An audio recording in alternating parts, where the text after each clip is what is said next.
साथियों, मैं इस अवसर पर हमारी सेनाओं को खास तौर पर सैल्यूट करना चाहता हूं।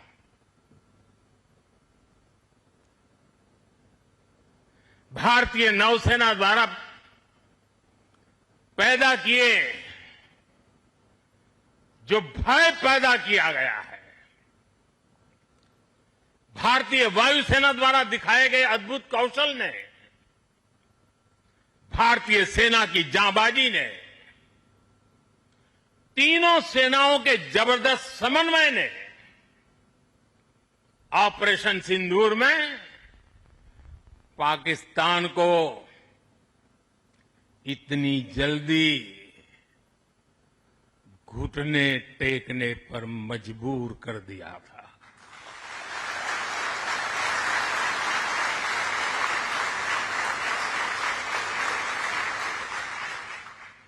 और इसलिए साथियों, आज मैं फिर एक बार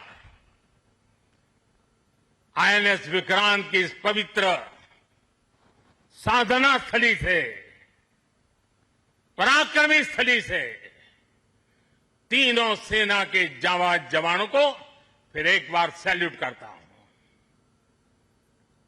साथियों, जब दुश्मन सामने हो, जब युद्ध की आशंका हो,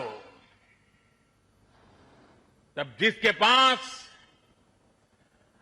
अपने दम पर लड़ाई लड़ने की ताकत हो, उसका पलड़ा हमेशा भारी रहता है। सेनाओं के सशक्त होने के लिए उनका आत्मनिर्भर होना बहुत आवश्यक है। ये वीर जवान इसी मिट्टी में पैदा हुए हैं, इसी मिट्टी में पले हैं। जिस मां की गोद से उन्होंने जन्म लिया है, वो मां भी इसी मिट्टी में पली बड़ी है। और इसलिए इस मिट्टी के लिए मरने के लिए, इस मिट्टी के मान सम्मान के लिए अपने आप को खपा देने की वो प्रेरणा रखता है। दुनिया से 6.5 फीट के हट्टे कट्ठे जवानों को लाके मैं खड़ा कर दूंगा और कहूंगा आपको पैसे बहुत दूंगा, लड़ लो। क्या वो आपकी तरह मरने के लिए तैयार होंगे? क्या आपकी तरह वो जान लगा देंगे?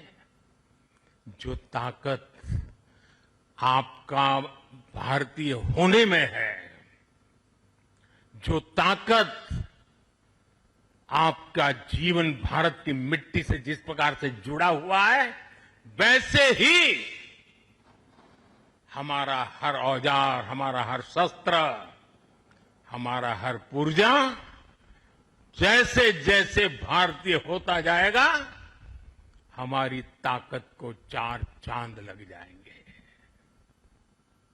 हमें गर्व है कि पिछले 1 दशक से हमारी सेनाएं तेजी से आत्मनिर्भरता की ओर कदम बढ़ा रही है। हमारी सेनाओं ने हजारों ऐसे सामानों की लिस्ट बनाई और तय किया कि अब ये सामान बाहर से नहीं मंगवाया जाएगा। नतीजा ये हुआ कि सेना के लिए जरूरी ज्यादातर साजो सामान अब देश में ही तैयार होने लगा है। पिछले 11 वर्षों में हमारा डिफेंस प्रोडक्शन 3 गुना से ज्यादा हो गया है। पिछले साल तक ये रिकॉर्ड 1.5 लाख करोड़ रुपए से अधिक पहुंच गया है। मैं एक और उदाहरण देश को बताना चाहता हूं। 2014 से अब तक भारतीय शिपयार्ड से नौसेना को 40 से ज्यादा स्वदेशी युद्धपोत और पनडुब्बियां मिले हैं।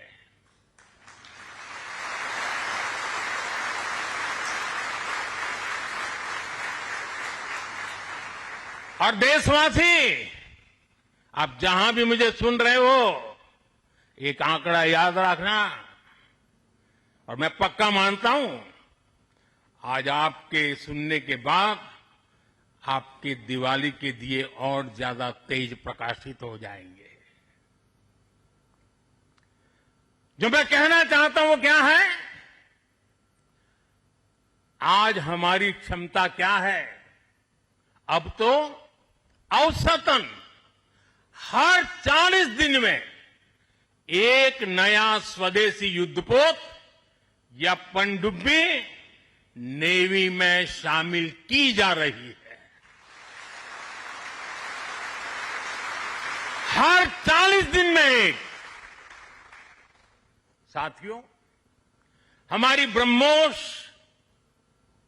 और आकाश जैसी मिसाइलों ने ऑपरेशन सिंदूर में भी अपनी क्षमता साबित की है।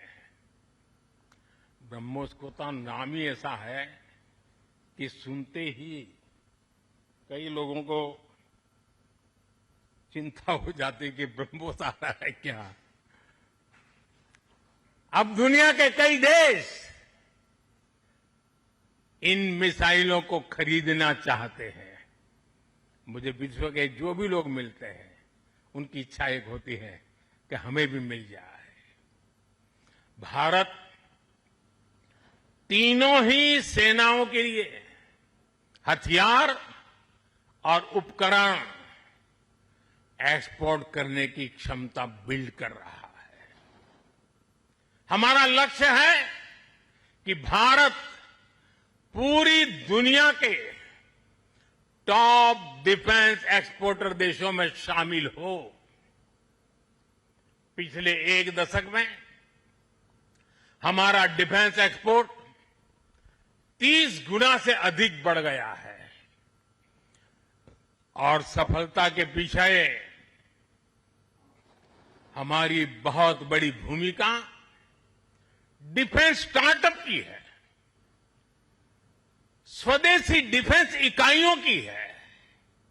आज हमारा स्टार्टअप भी दम दिखा रहा है। साथियों, शक्ति और सामर्थ्य को लेकर भारत की परंपरा रही है ज्ञानाय दानाय च रक्षणाय।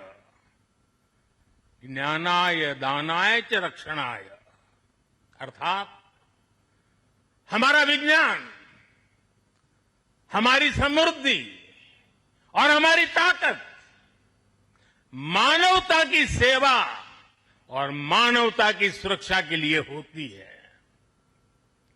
आज जब इंटरकनेक्टेड वर्ल्ड में देशों की अर्थव्यवस्था और प्रगति समुद्री रास्तों पर निर्भर है, तब भारत की नेवी ग्लोबल स्टेबिलिटी में अहम भूमिका निभा रही है।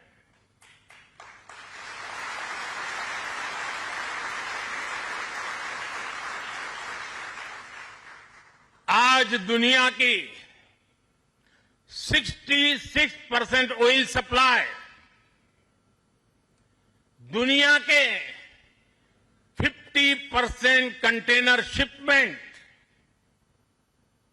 हिंद महासागर से होकर गुजरते हैं। इन रूट्स की सुरक्षा में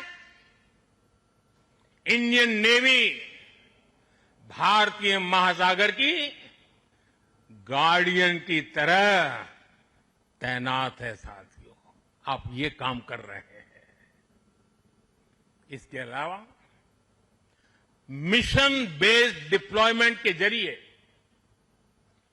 एंटी पायरेसी पेट्रोल के जरिए और मानवीय मदद वाले ऑपरेशंस के जरिए भारतीय नौसेना इस पूरे रीजन में ग्लोबल सिक्योरिटी पार्टनर की भूमिका निभाती है। साथियों, हमारे आइलैंड्स की सिक्योरिटी और इंटीग्रिटी में भी हमारी नेवी का बड़ा रोल है। कुछ समय पहले हमने फैसला लिया था कि 26 जनवरी को देश के हर आइलैंड पर तिरंगा फहराया जाना चाहिए। देश के उस संकल्प को हमारी नेवी हर 26 जनवरी को आन बान शान के साथ पूरा करती रहती है। मैं नेवी को बधाई देता हूं। आज भारत के हर द्वीप पर नौसेना तिरंगा फहरा रही है।